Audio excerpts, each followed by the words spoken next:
சாப்பாடு, புது புடவை, மரியாதை. நீங்க எங்களுக்கு அம்மா மாதிரி. மலர்விழி பாசமா பேசினா. 3 மாசம் போச்சு, ஆனா பாட்டி இன்னும் பலமா இருக்காங்க.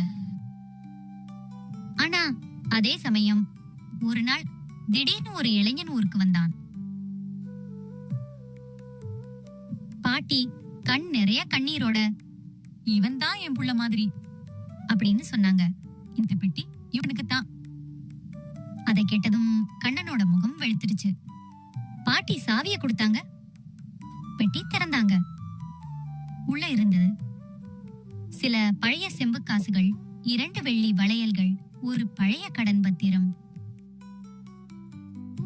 இதுலதான் பாட்டியின் கணவர் உன் கடன் அடைச்சி வாங்கின பத்திரம் இருக்கு.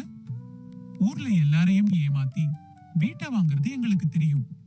செல்வா அமைதியா சொன்னான்.